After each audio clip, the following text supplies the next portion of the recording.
Hello friends, welcome back to my channel. I hope आप सब अच्छे होंगे। तो आज का जो हमारा टॉपिक होने वाला है वो है staffing as a part of human resources management. मतलब स्टफिंग किस तरीके से ह्यूमन रिसोर्सेज मैनेजमेंट का एक पार्ट होता है। तो पिछले क्लास में हमने देखा था कि ह्यूमन रिसोर्सेज होता क्या है। तो मैं यहाँ पे आपको छोटा सा ब्रीफ दे देती हूँ कि स्टफिंग होता क्या है, और अगर अभी तक आपने पिछली वीडियो को नहीं देखा है तो आप जाके देखो, वो आपके लिए जरूर हेल्पफुल होगा। स्टफिंग का मतलब होता है अपने काम के लिए लोगों को भर्ती करना, उनको सेलेक्ट करना, कुछ अच्छे लोगों को जो अच्छा काम करते हैं उनमें से उनको सेलेक्ट करना, फिर उनको अपने काम से रिलेटेड वर्क का ट्रेनिंग देना और डेवलप करना उनके पर्सनालिटी को, ताकि आपके काम अच्छे से पूरे हो सके।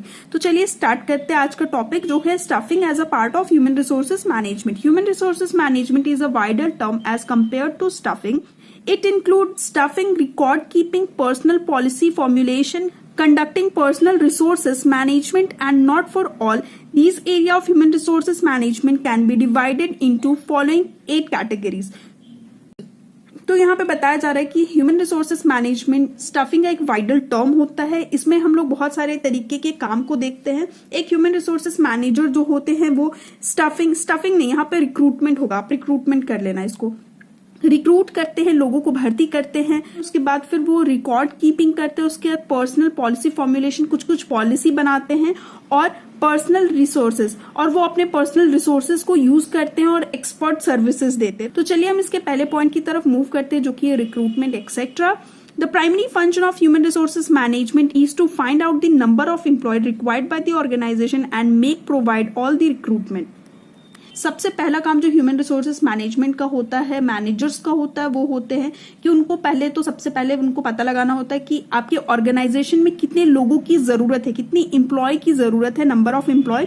उसी के हिसाब से वो लोगों को रिक्रूट करते हैं, ट्रेनिंग देते हैं, सेलेक्ट करते हैं, और फिर ट्रांसफर और प्रमोशन एक्टिविटी करते हैं। तो चलिए पहले टॉपिक को कवर करने के बाद अब हम लोग दूसरे टॉपिक की तरफ मूव करते हैं जो कि है providing expert services. Human resources manager renders certain services which require special knowledge, job evaluation, performance appraisal and negotiating with the trade union.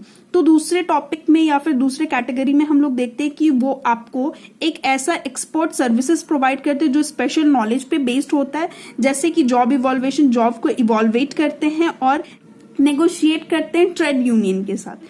तो चलिए अब हम लोग थर्ड टॉपिक की तरफ मूव करते हैं जो कि developing compensation and incentive plan. Human resources managers concern research from time to time with the aim of improving the policy concerning personally on the basis of research. तो third topic में बताया जा रहा है कि ह्यूमन रिसोर्सेज मैनेजर्स जो होते हैं वो टाइम टू टाइम अपने काम को या फिर अपने जो डेवलपिंग टेक्निक्स होते हैं, पॉलिसी होते हैं, उसको वो बदलते रहते हैं ताकि लोगों के जो कंपनसेशंस होते हैं उसको वो डेवलप कर सके और इंसेंटिव प्लान को क्रिएट कर सके.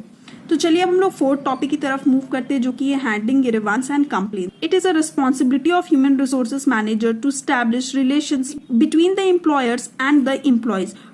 To do this, he informed both the parties about the expectations of each other.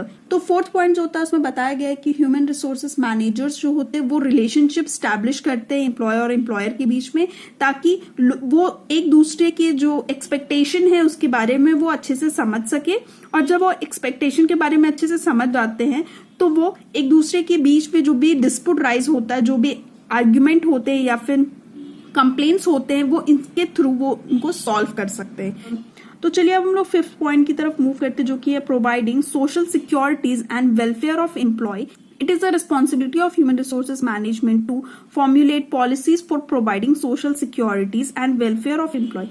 इस फंक्शन में या इस टॉपिक में हम लोग देखते हैं कि जो ह्यूमन रिसोर्सेज मैनेजर होता है उसका एक बहुत ही इंपॉर्टेंट फंक्शन ये भी होता है कि वो सोशल सिक्योरिटी और वेलफेयर ऑफ एम्प्लॉय क्रिएट करे. और ये जो पॉलिसी होते हैं वो बेसिकली होते हैं recruitment policy, selection policy, promotion policy और रिटायरमेंट पॉलिसी से रिलेटेड, ताकि दोनों पार्टीज एम्प्लॉय और एम्प्लॉयर दोनों ही सेटिस्फाइड हो सके अपने काम को लेकर. तो हमारा सिक्स टॉपिक जो है वो है defending the companies in lawsuit. In Indian government has pass several legislative measures related to employee such as workers compensation act, employees state insurance act etcetera. It is a function of human resources managers to enforce the provisions of such acts in his organisation. तो six point में बताया गया है कि जो human resources managers होते हैं वो डिफेंड करते हैं अपने कंपनीज को जो लॉ इंडियन गवर्नमेंट पास करते हैं, जैसे कि workers compensation act, employee state insurance act. अब हम लोग 7 पॉइंट की तरफ मूव करते हैं, जो कि keeping personal record. Human resources manager maintain the record regarding the remuneration, selection, training, promotions, transfer, remuneration etcetera of all the employees working in organisation. These records are usually as reference in future. Human resources managers का एक और भी महत्वपूर्ण कार्य ये होता है कि वो सारे जितने भी रिकॉर्ड्स होते हैं related to selection, staffing, transfer, promotion, remuneration, उनको वो रिकॉर्ड करके रखते हैं ताकि आने वाले समय में वो इनसे हेल्प ले सके। लास्ट पॉइंट जो होता है वो होता है हमारा developing the organisational structure. Human resources management review the organisational structure and offer suggestions to make it more effective. तो लास्ट टॉपिक में बताया गया है कि human resources managers organisational structure में भी हेल्पफुल होते हैं। वो आपको सजेस्ट करते हैं और ऑफर देते हैं ताकि आपके ऑर्गेनाइजेशन के काम इफिशिएंटली तरीके से पूरे हो सके। तो होप आपके लिए ये वीडियो हेल्पफुल होगा। अगर आपको ये वीडियो पसंद आए तो please do like, share and subscribe to my channel. Thank you for watching.